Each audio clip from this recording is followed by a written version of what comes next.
"If you touch this piano, your life will never be the same," whispered the billionaire to the gardener. "Before I begin, I invite you to subscribe and stay with us until the last word of this journey. What you are about to read is more than a story. It's a mirror of the soul, a reminder that wealth, power, and influence can crumble in a heartbeat, but God's whisper can rebuild what the world destroys. This is the saga of Alexander Crown, a man who had it all: money, prestige, the envy of nations, yet discovered that none of it could purchase peace. His empire was vast, his name feared, his face on magazine covers. But behind his piercing grey eyes was a silence he could not explain. And so we begin, not in a cell, not in rags, but in the dazzling splendor of his palace-like mansion, where chandeliers gleamed like frozen lightning, and where Alexander's fall had not yet begun. The night was heavy with the scent of orchids and imported cigars. Inside Alexander Crown's mansion, walls dressed in Venetian marble, ceilings adorned with gold leaf imported from Florence, music pulsed through hidden speakers. Violins and a deep bass blended with the soft murmur of guests in silk gowns and tailored suits. Alexander stood at the center of it all, a statue of authority wrapped in midnight black Armani, his silver cufflinks catching the fire of the chandelier above. His steel-grey eyes swept over the crowd with calculated indifference, as though every soul present existed to orbit his gravity. His hair, dark as obsidian, had not a strand out of place, sculpted with precision. Beside him, a glass of Chateau Margaux reflected the flicker of candle flames. He lifted it slowly, his movements deliberate, every gesture rehearsed like a king before his court. When he spoke, his voice was low, velvet, and dangerous, the kind that silenced rooms without effort. "Enjoy yourselves. Tonight is not about business. Tonight is about legacy." Applause rippled, forced yet eager. Investors smiled too wide, socialites whispered with rehearsed admiration. Only Alexander knew how hollow it all was. Across the hall, a man with calloused hands and a suit slightly too large caught Alexander's eye.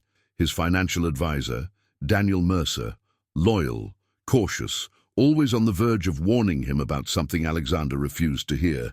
Daniel's brow was furrowed, even amid the champagne and laughter. He approached.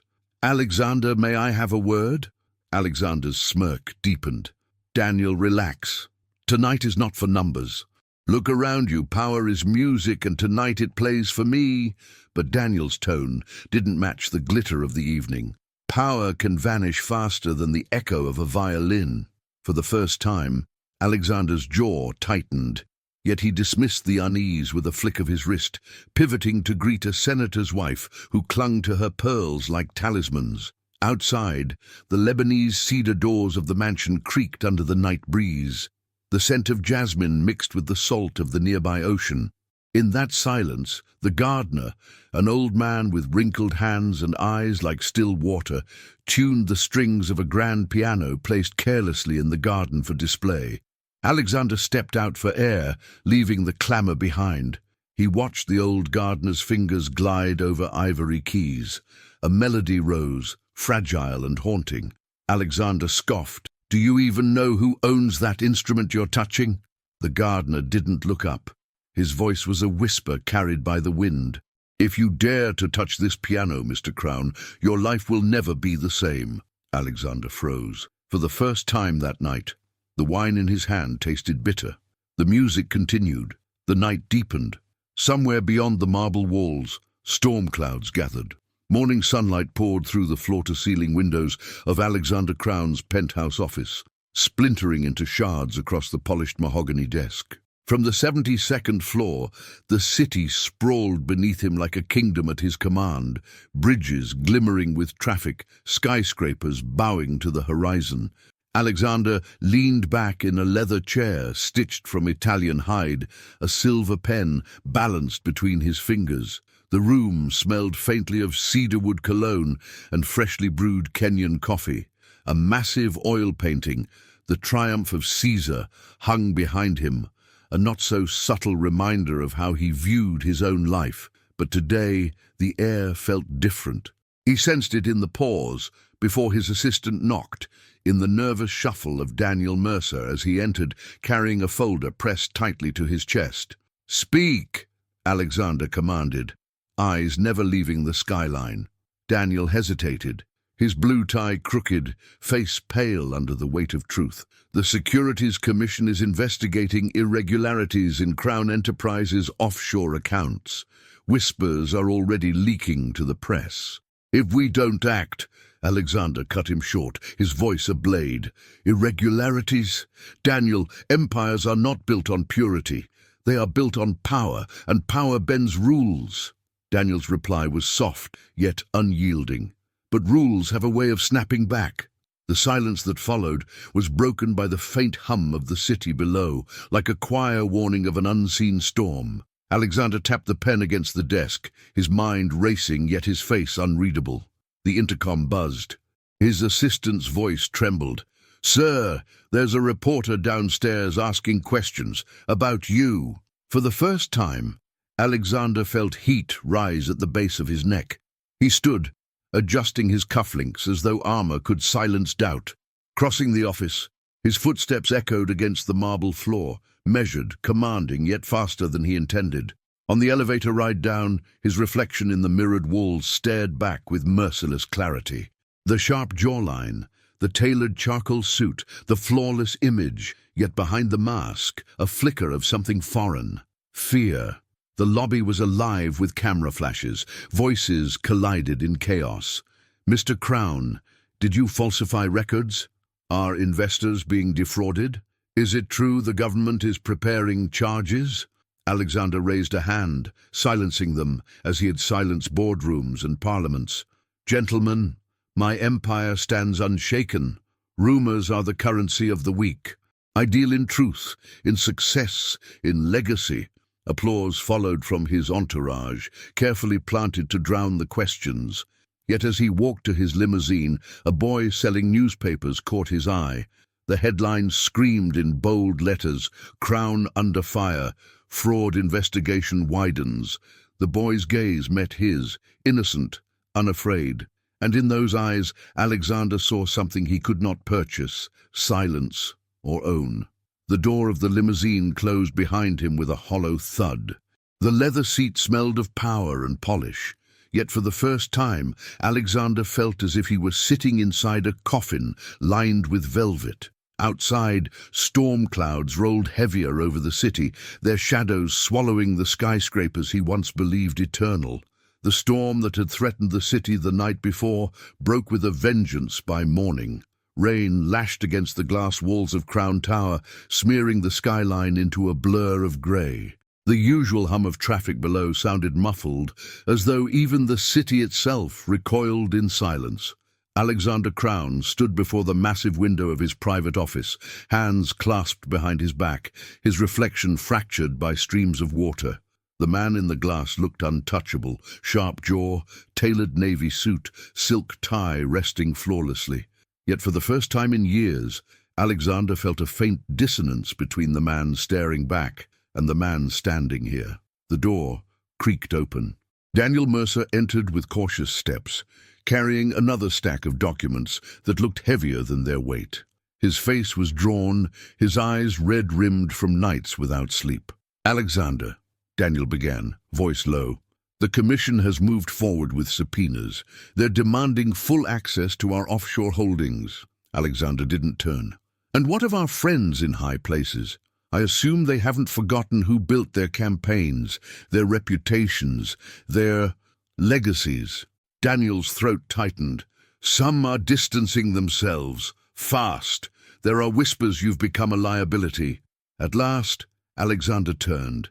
His eyes, those cold, piercing grey eyes that had bent boardrooms and silenced senators, fixed on Daniel like a hawk upon prey. "Liability? I built them. They owe me their seats, their voices, their power. Do you think they would dare bite the hand that—" The words caught in his throat. Not because of Daniel, but because in the silence that followed, Alexander heard something he had not heard in years, the hollow echo of his own voice in a room too big, too empty. "Leave me," he muttered. Daniel hesitated, then obeyed, leaving behind only the faint smell of his cologne and the rustle of papers trembling on the desk. That evening, the mansion was quieter than usual. The endless stream of guests, admirers, and sycophants had dried up overnight, as though the rain itself had washed them away. The chandeliers still glowed, the orchids still filled the air with sweetness, but the halls echoed differently. Loneliness had taken up residence. Alexander walked slowly through the corridors, his footsteps heavy on marble inlaid with golden veins. Portraits of his ancestors stared down from gilded frames, faces painted in oil and shadow, men who had built fortunes, commanded armies, and bent nations, yet their silence accused him. He stopped before a grand mirror at the end of the hallway, the kind carved in Versailles and imported at impossible cost. His reflection stared back, flawless on the surface, but behind the grey eyes, something shifted. He pressed a hand against the glass, almost expecting it to shatter under the weight of his own unrest. A faint sound interrupted his thoughts, the melancholic hum of the gardener playing the piano in the garden, that same fragile melody that had unsettled him the night before. He stepped outside, the night air heavy with petrichor and the faint salt of the ocean. The old gardener, shoulders stooped, but movements deliberate, lifted his gaze without stopping the music. "You carry storms in your eyes tonight, Mr. Crown." Alexander narrowed his gaze. "And what would you know of storms, old man?" The gardener's fingers moved gently across the ivory keys. "Enough to know that power cannot calm them. Only surrender can." Alexander's laugh was sharp, but it died too quickly. "Surrender? That word does not belong in my vocabulary." The gardener did not argue. He only let the notes speak, soft and haunting, weaving through the rain-soaked air like prayers unspoken. The next morning brought no relief. Headlines blared across every newspaper. Crown Empire under federal scrutiny. Investors flee as investigation deepens. Is the king falling? Phones rang endlessly in the mansion, the shrill sound echoing off marble and stone. Advisors, lawyers, and so-called friends spoke in clipped tones, voices heavy with rehearsed sympathy. Some demanded explanations, others offered distance disguised as advice. By noon, Alexander sat in the boardroom of Crown Enterprises, a room designed to intimidate with its obsidian table and walls lined with art worth millions. Yet today, every painting seemed to mock him. The seats around the table were filled with men and women who had once hung on his every word. Now they shifted uneasily, glancing at one another as though searching for someone else to follow. Alexander rose to speak. His voice, though steady, carried a tremor invisible to most but undeniable to himself. "This company is not built on sand. It is stone, carved by my hands. These investigations, these accusations, are smoke without fire, and smoke fades." A murmur rippled. Someone cleared their throat. Then Daniel spoke, his tone almost pleading. "Alexander, stone cracks when the foundation is compromised. We must face this." For a moment, silence. Then Alexander slammed a fist against the table, the sound reverberating like thunder. "I do not crack, I do not fall. I am Crown." Yet the echoes betrayed him, bouncing off the walls, emptier than the conviction in his chest. That night, alone in his study, Alexander poured himself a glass of whiskey. The amber liquid caught the firelight, shimmering like false gold. He drank deeply, but the burn in his throat did nothing to silence the unease. On the desk lay a newspaper, its pages crumpled under his palm. His eyes fell upon a verse printed in the opinion column, almost accidentally. "What good is it for someone to gain the whole world, yet forfeit their soul?" Mark 8:36. His hand trembled slightly, the glass shaking against the wood. He cursed under his breath, pushed the paper aside, and stood abruptly. But the words clung to him like shadows, refusing to be dismissed. He paced the room, the storm outside raging louder, windows rattling with every gust. The house felt less like a palace tonight, and more like a cage of glass. Fragile, transparent, impossible to defend against the fury beyond. Somewhere after midnight, Alexander returned to the mirror in the hallway. Lightning illuminated his reflection. Perfect suit, perfect posture, perfect lie. He stared until the storm outside broke into thunder, and the mirror quivered on the wall as though it too would shatter. For the first time, Alexander whispered to the silence, "What if they are right? What if I fall?" And the silence answered only with rain.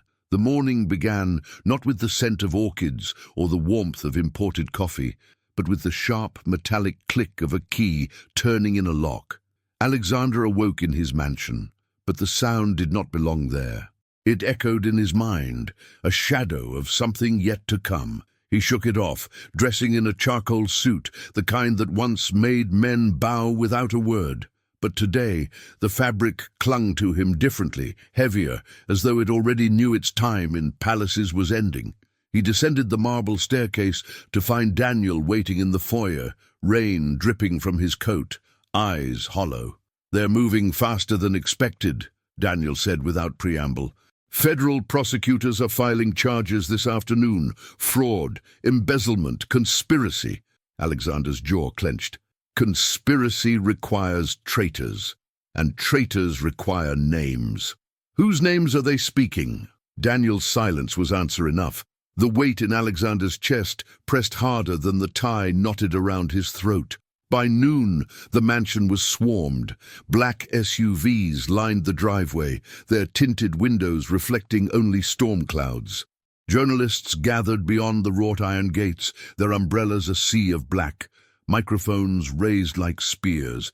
Cameras clicked in a relentless rhythm. Click, click, click, the sound of vultures circling. Inside, Alexander sat at a long dining table, the kind designed for banquets of 30, but now occupied only by him and 3 lawyers. The room smelled of polished wood and lemon oil, but beneath it lingered the faint, sour scent of fear. One of the lawyers, a man with thinning hair and a voice like sandpaper, adjusted his glasses. "Mr. Crown, when they arrive, they will arrest you. Best to cooperate. Refusal will only worsen your image." "My image," Alexander's voice sliced through the air. "My image is unassailable." But even as he spoke, a crackling sound reached him. The chant of the crowd outside, voices raised in mockery. "Crow won! Crow won! Crow won!" It was not the chant of admiration. It was the chant of collapse. When the federal agents entered, the grandeur of the house did not faze them. They walked across Persian rugs without hesitation, their boots leaving traces of rain. The Lebanese cedar doors, once polished to perfection, closed behind them with a dull thud that felt like a coffin lid sealing shut. "Alexander Crown," the lead agent announced, reading from a folded sheet of paper, "you are under arrest for financial fraud, conspiracy, and obstruction of justice. You have the right to remain silent." The words dissolved in Alexander's ears. He heard only fragments. Under arrest, fraud, obstruction. The room tilted. For the first time in his life, Alexander's breath caught. The man who had silenced senators now stood silent himself. They led him outside. Rain soaked his tailored suit, plastering the fabric against his body. The flash of cameras turned the night sky into strobe lights. Voices attacked from every side. "How does it feel to fall, Mr. Crown? Do you have anything to say to your investors? Is this the end of your empire?" For the first time, Alexander did not answer. His silence screamed louder than words. As they pushed him into the back of a police car, his eyes caught the figure of the gardener beyond the crowd, standing under the rain with a faint smile, not of mockery, but of knowing.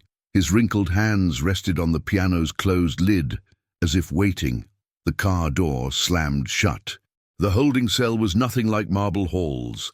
The air was damp, carrying the stench of sweat and disinfectant.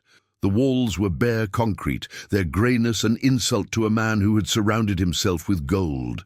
The bench was cold steel, the kind that stole warmth from the bones. Alexander sat with his hands cuffed, the metal biting into his skin.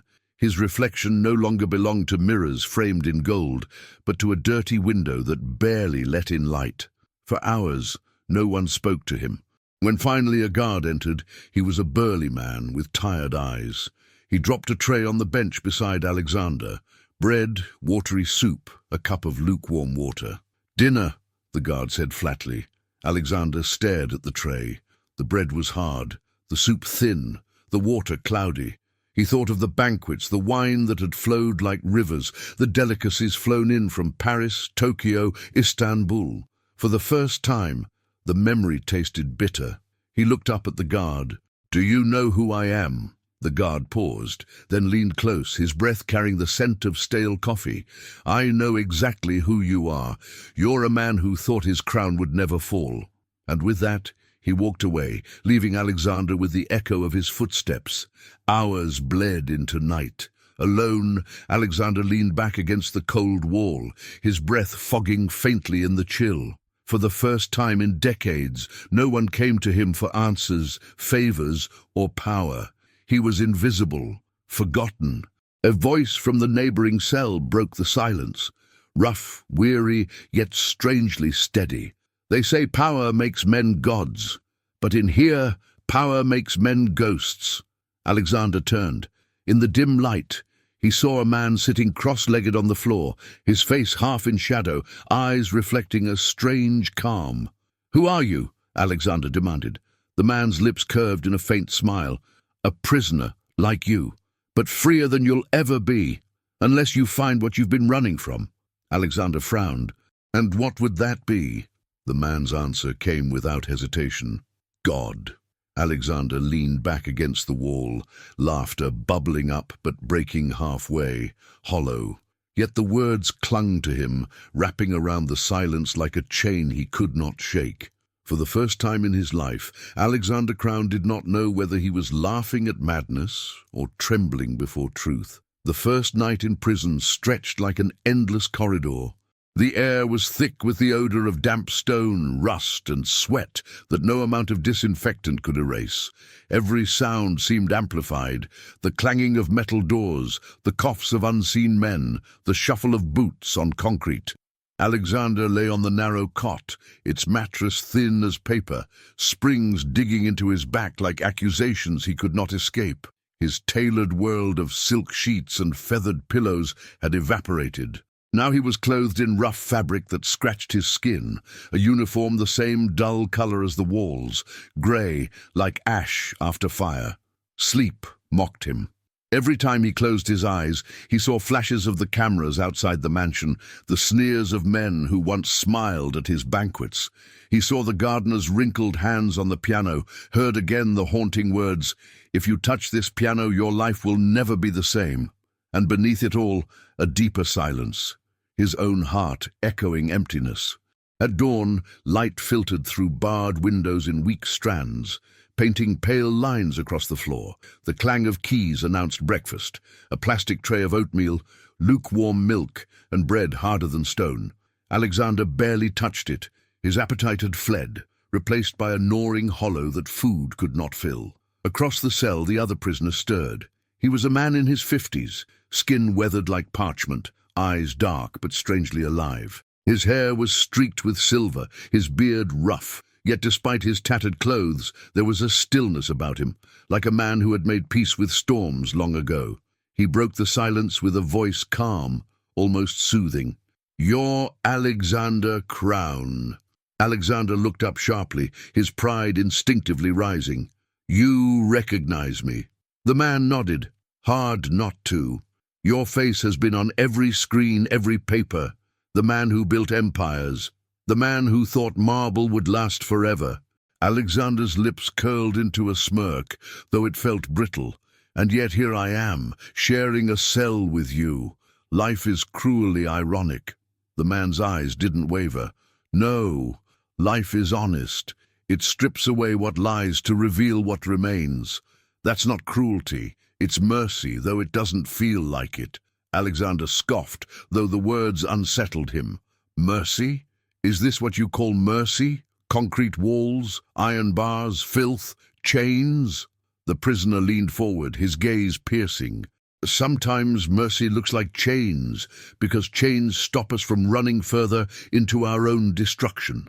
Alexander was silent for a moment, his jaw tightening. He looked away, refusing to let the words settle. Days passed in a rhythm foreign to him. Roll call at dawn, labor in the prison yard, meals without taste, nights haunted by echoes. The once celebrated billionaire became one more body in the machinery of confinement. Yet his companion, whose name he learned was Gabriel, spoke to him in fragments, never preaching, always planting questions. One evening, as the two sat on their cots, Alexander finally asked, "Why are you here?" Gabriel's answer was calm, unashamed. "For choices I cannot undo. Violence, anger, sins that chained me long before these bars ever did." "And yet," Alexander said with a trace of mockery, "you speak as though you're free." Gabriel's smile was faint but steady. "Because I am.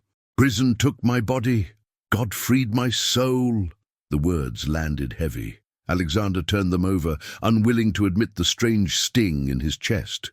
Weeks bled into one another. The world outside moved on, but in here time was a slow river. Alexander's empire crumbled beyond his sight, assets frozen, board members resigning, allies vanishing.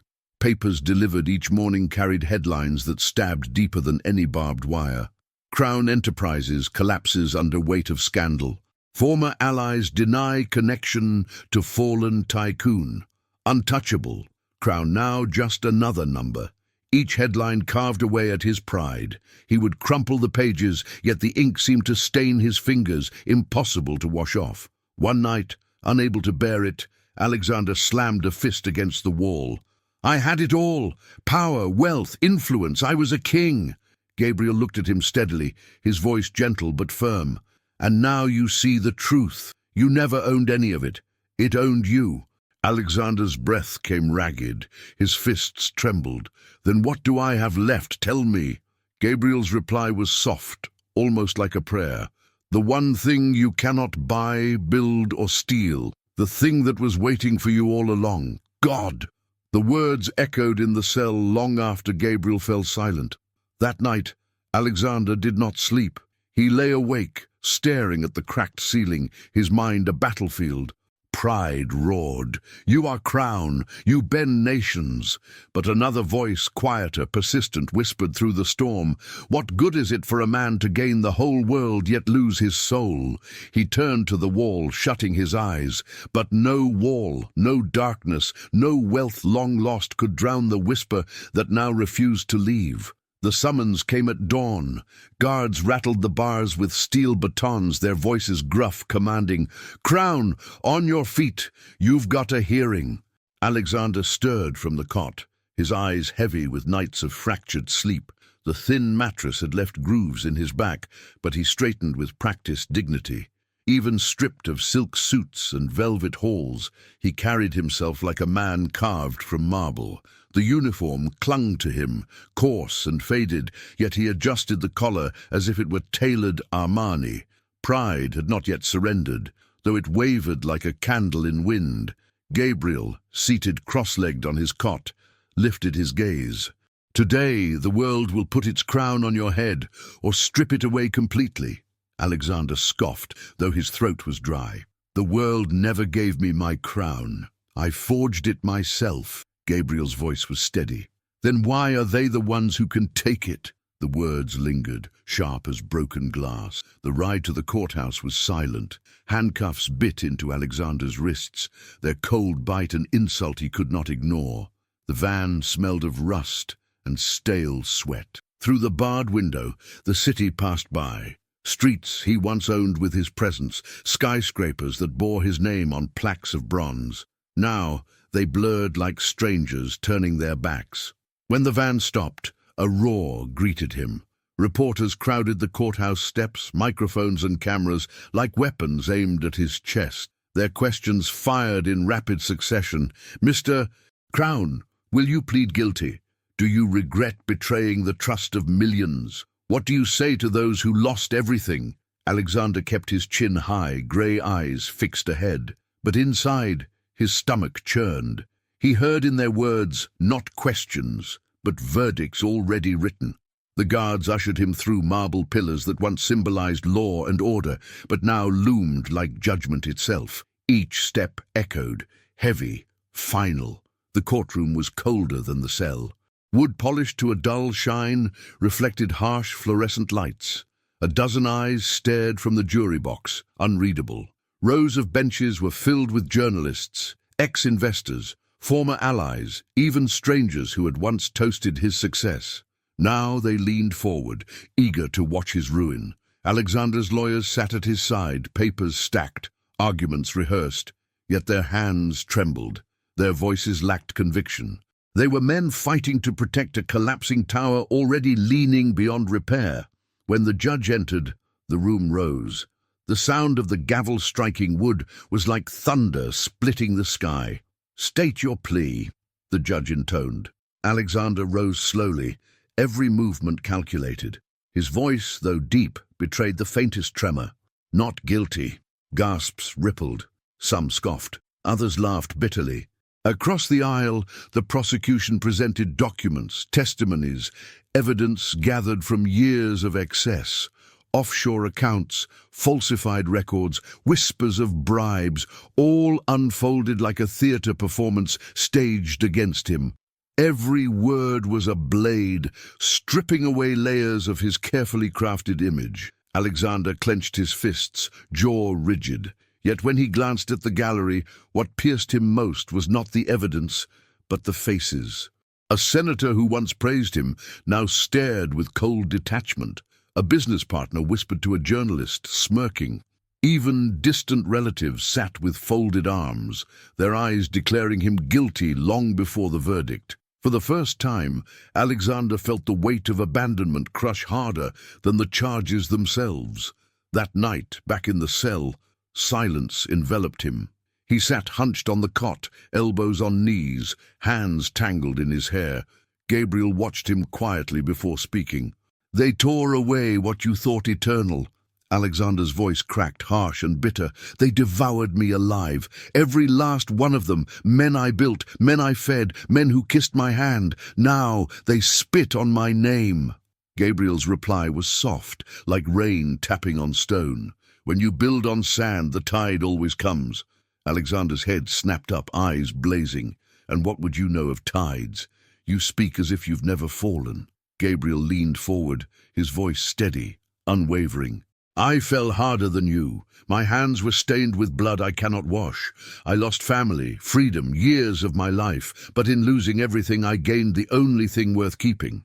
Alexander's chest heaved. "And what is that?" Gabriel's gaze didn't falter. "God's forgiveness, his freedom, a crown no man can strip away." The words struck deeper than the prosecution's accusations. They lingered long after Gabriel closed his eyes in prayer, long after the prison fell into sleep. Weeks stretched into months.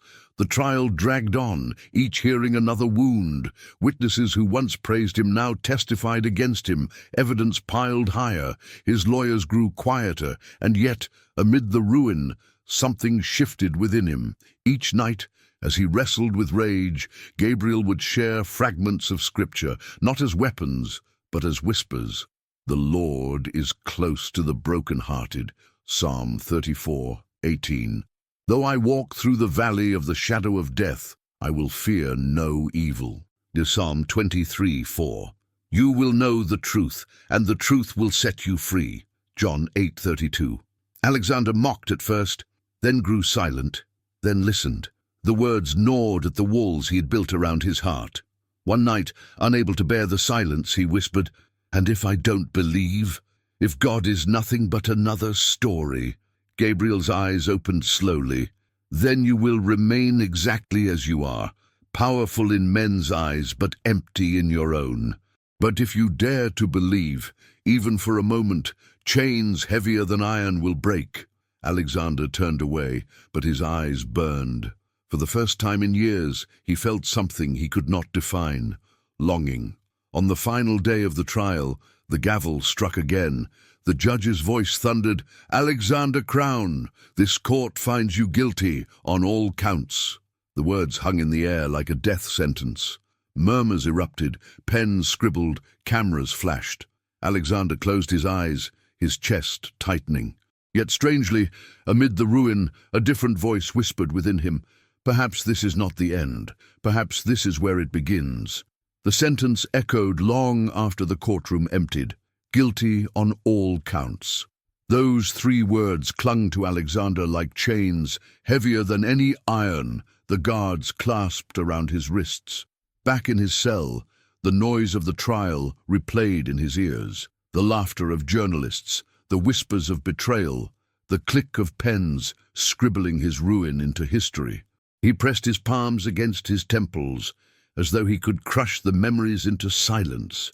But silence only made them louder. For days he withdrew, refusing food, refusing words, refusing even the brief conversations Gabriel attempted.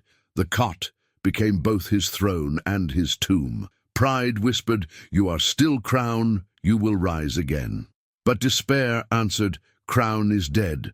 All that remains is ash." It was on the 7th night that the breaking began. Alexander awoke, drenched in sweat, his chest heaving. A dream had gripped him, a dream so vivid it clung like smoke even as he blinked into the dark. He had stood in a vast hall of mirrors, each reflection a version of himself. Young Alexander hungry for power, older Alexander surrounded by wealth, Alexander hailed as a king, Alexander condemned as a thief. The mirrors cracked one by one until only a single reflection remained, himself, dressed not in suits or silk, but in rags. His eyes hollow, his crown shattered at his feet.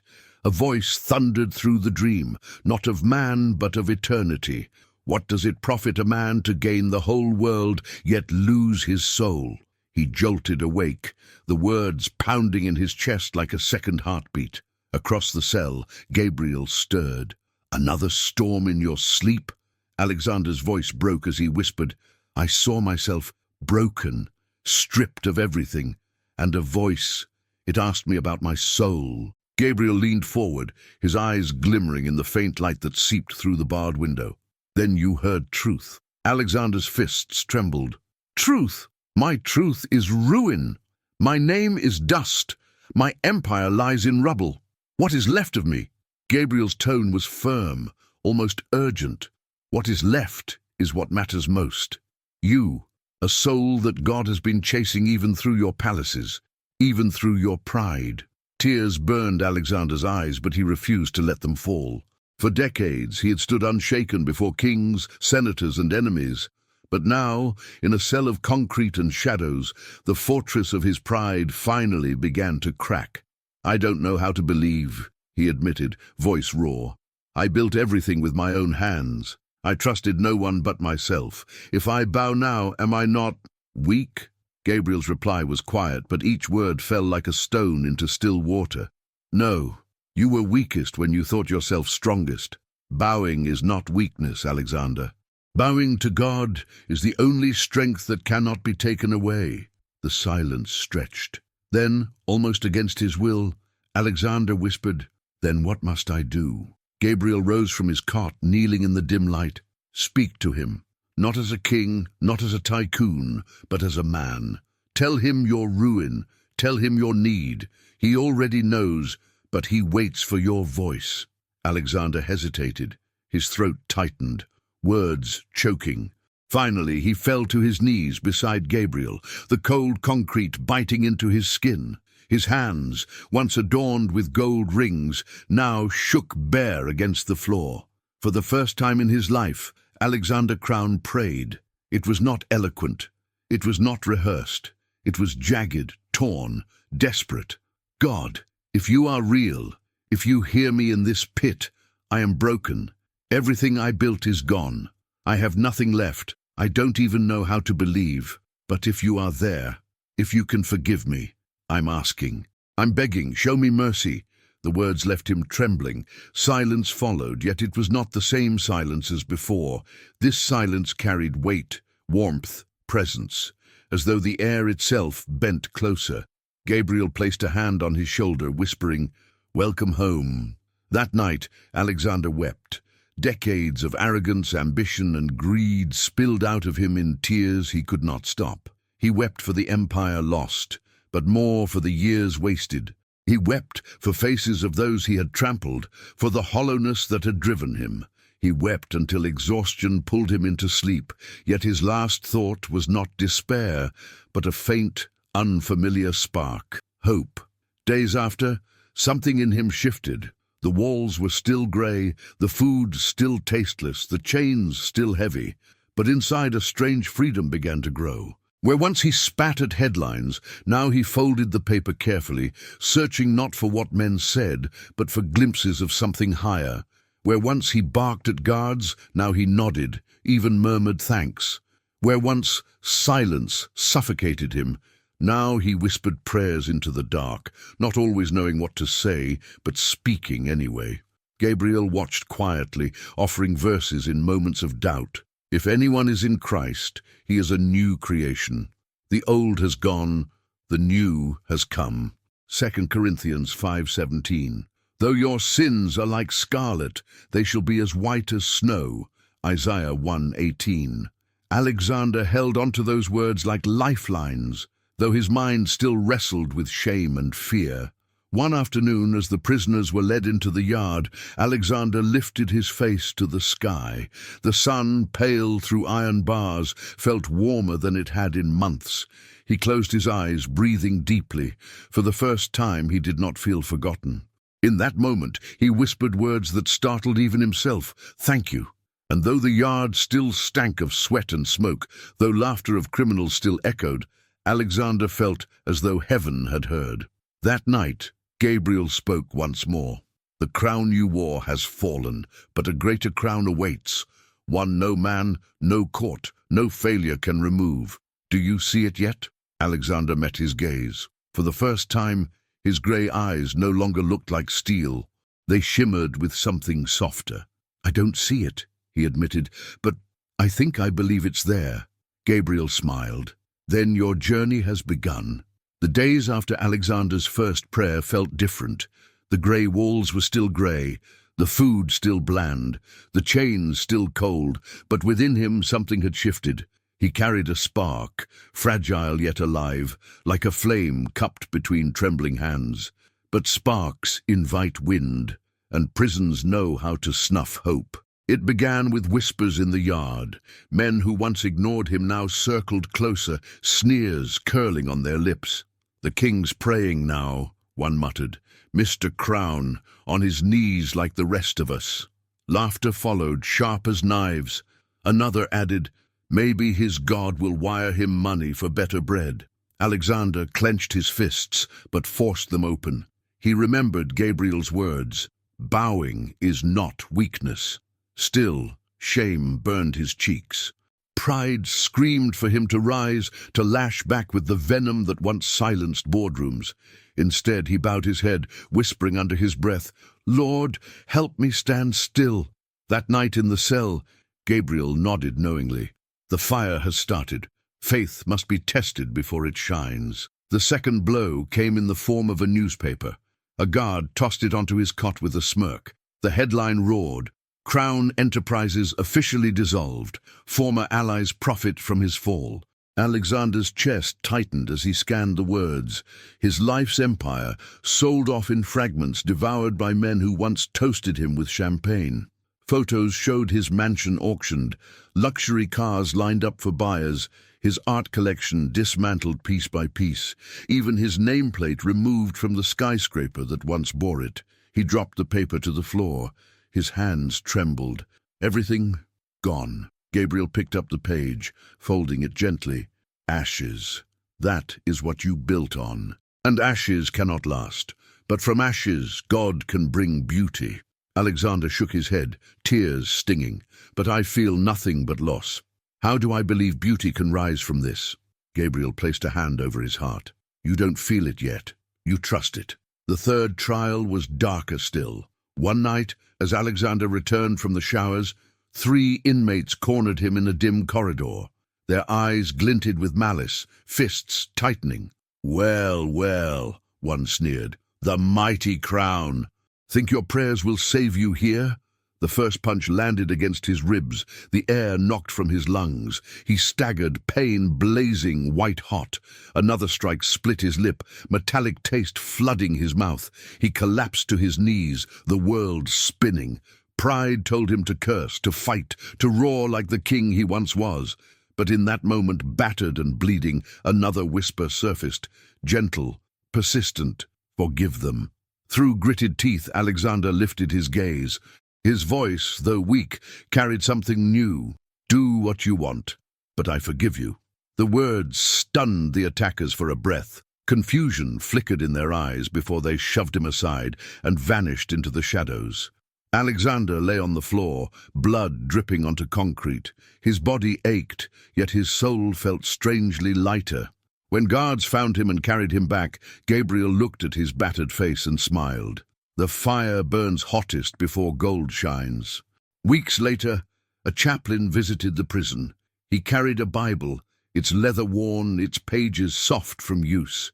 When he entered the cell, he asked softly, "Does anyone here wish to read?"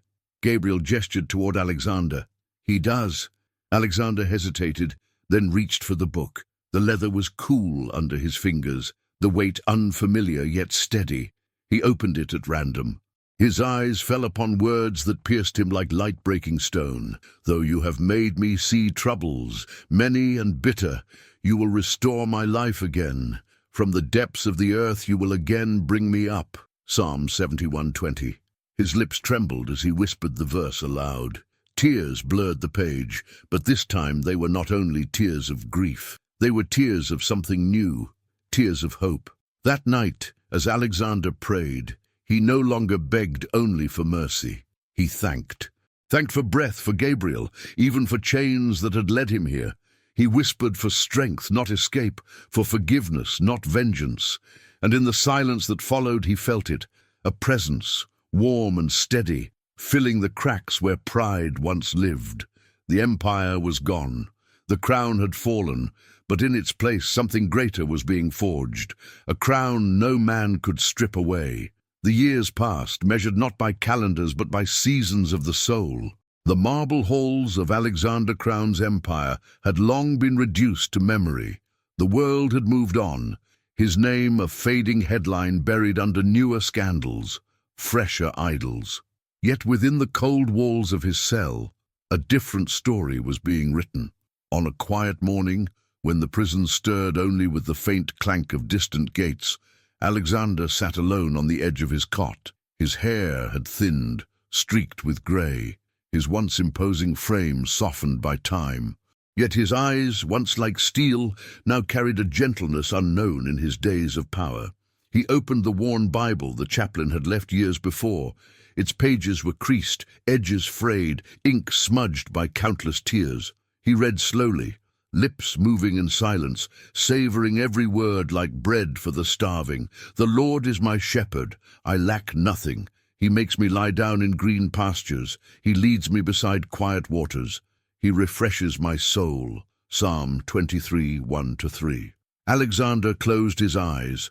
For the first time in decades, he felt no hunger for legacy, no thirst for applause, no ache for the empire he had lost. The cell around him was bare, the air heavy with dust and stone. Yet in his chest dwelled a freedom no chains could touch. He whispered, voice trembling not with fear but with gratitude, "Lord, I thought I was a king. I thought my crown was unshakable, but you broke me to heal me. You stripped me to clothe me. You silenced me to let me finally hear you. And now, here in this silence, I am richer than I ever was." Tears traced lines across his weathered face. He let them fall, unashamed. He was no longer Alexander the empire builder, nor Alexander the prisoner. He was simply Alexander, a man alone before his God, and that was enough. As the sun climbed beyond the barred window, a beam of golden light fell across his face. He lifted his head, eyes shimmering, lips forming a final prayer. "Take this life, Lord. It is yours. My crown belongs to you alone." And in that stillness, Alexander Crown found what palaces, fortunes, and power had never given him. He found peace. Alexander's story reminds us that the crowns of this world are fragile, but the crown God gives is eternal. As Paul wrote, "Now there is in store for me the crown of righteousness, which the Lord, the righteous judge, will award to me on that day." 2 Timothy 4:8. If this story touched you, I invite you to subscribe and share in the comments where you are watching from. Let's continue spreading stories of transformation, faith, and hope, because no matter how far someone has fallen, God's love can still lift them higher.